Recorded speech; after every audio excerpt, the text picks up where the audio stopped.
Hello friends.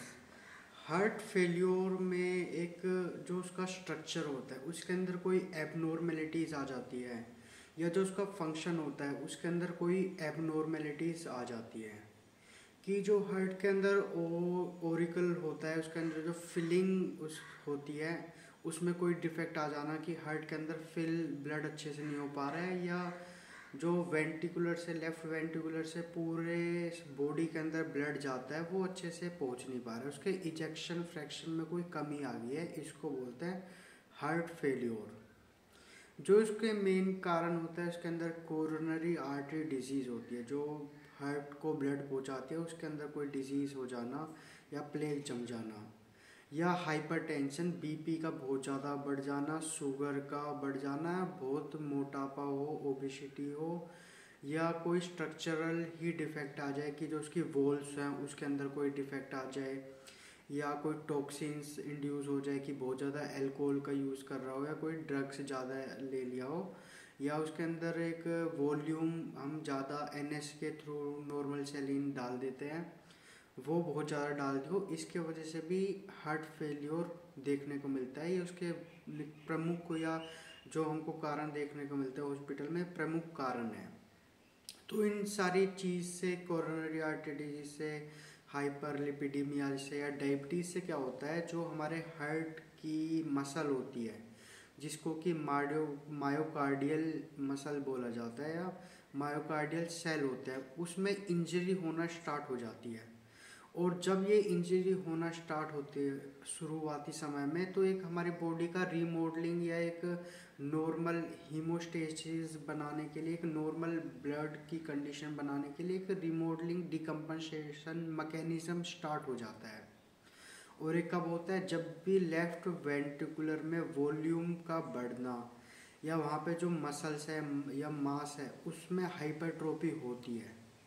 कि वहाँ पे इन्फ्लामेशन स्टार्ट हो गया है, उसी से ही एक कंपनसेटरी मैकेनिज्म स्टार्ट होता है, ताकि एक कार्डियक आउटपुट जो हार्ट से ब्लड निकल रहा है उसका जो प्रेशर होना चाहिए या कितना निकलना चाहिए, कार्डियक आउटपुट जो होता है उसको मेंटेन करने के लिए ये कंपनसेटरी मैकेनिज्म स्टार्ट होता है। ये दो तरीक़ों से होता है, एक तो रेनिन एंजियोटेंसिन एल्डोस्टेरोन सिस्टम, या जिसको हम वासोप्रेसिन भी बोलते हैं, ये किडनी के थ्रू होता है, कि वहाँ से ये जब ये रास सिस्टम एक्टिवेट हो जाता है तो जो हमारे यूरिन में से जो सोल्ट होता है, नमक होता है, वो बाहर नहीं निकल पाता है, उसका रिटेंशन हो जाता है, जिससे कि जो हमारे ब्लड के अंदर वाटर लेवल भी होता है वो भी इंक्रीज हो जाता है, क्योंकि सोल्ट के साथ ही यूरिन पास आउट होता है, वाटर पास आउट होता है।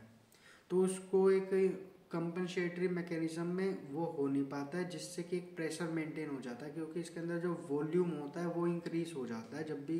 Renin angiotensin aldosterone system activate होता है, वासोप्रेसिन एक्टिवेट होता है, कि जो आर्टरीज होती है वो नैरो हो जाती है, कंस्ट्रिक्ट हो जाती है, जिसकी वजह से एक प्रेशर मेंटेन रहता है। ऐसे ही ये तो फर्स्ट मैकेनिज्म हो गया। ऐसे ही हमारे ब्रेन के थ्रू, जैसे जिसको कि सिंपैथेटिक नर्वस सिस्टम एक्टिवेशन बोलते हैं, कि जो हमारे ब्रेन से कुछ केमिकल्स या कुछ हार्मोन रिलीज होते हैं, जिसका जैसे कि कैटेकोलामीन्स, जब ये रिलीज होते हैं तो जो हमारे हार्ट की सामान्य गति होती है उसको मेंटेन करने के लिए रिलीज होते हैं, या उसको बढ़ाने के लिए, कि हार्ट बीट अच्छे से पंप हो सके, कार्डियक आउटपुट जितने जल्दी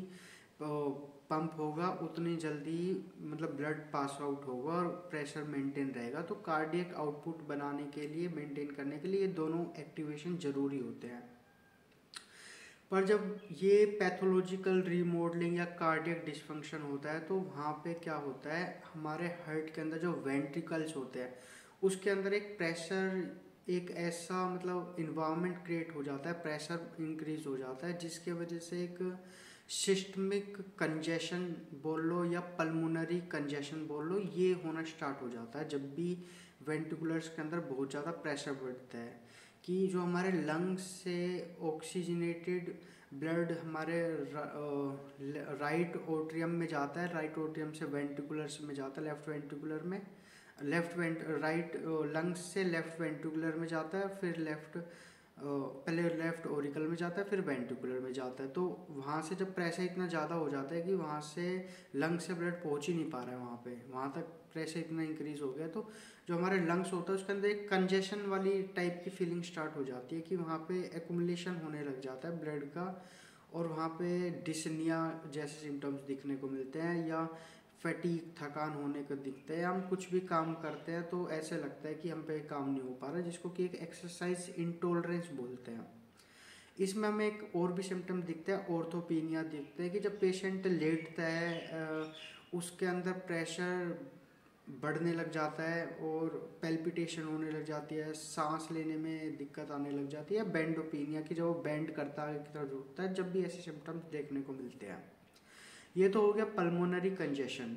अब इसके साथ सिस्टमिक वेनस कंजेशन भी देखने को मिलते हैं कि जो हमारे बॉडी में से डिफरेंट पार्ट्स से, जैसे पैरों से लगा लो, जो वेन्स के थ्रू हमारे हार्ट में ब्लड जाता है, डीऑक्सीजनेटेड ब्लड जाता है, राइट एट्रियम में ब्लड जाता है, वो अच्छे से वहाँ पे प्रेशर मेंटेन की वजह से वहाँ तक पहुँच नहीं पाता है,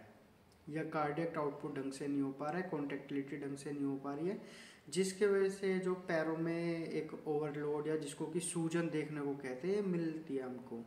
कि वहाँ पे स्वेलिंग हो गया है, सूजन बढ़ गई है, ऐसे हमें सिम्टम्स मिलते हैं। ये लोअर एक्सट्रीमिटीज़ में पैरों में ज़्यादा देखने को मिलते हैं।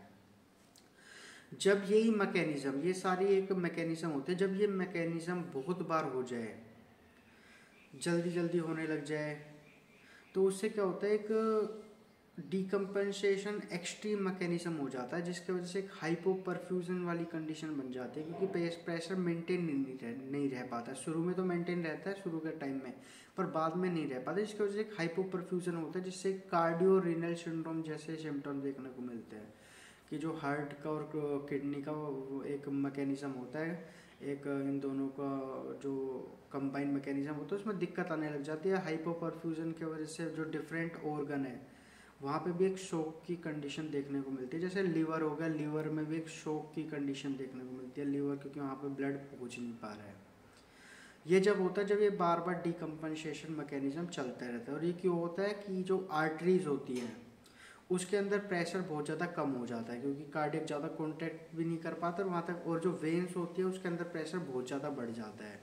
कि वहाँ जो नॉर्मल ऑर्गन होता है वहाँ तक डीऑक्सीजनेटेड ब्लड पहुँच नहीं पा रहा है, और जो वहाँ पे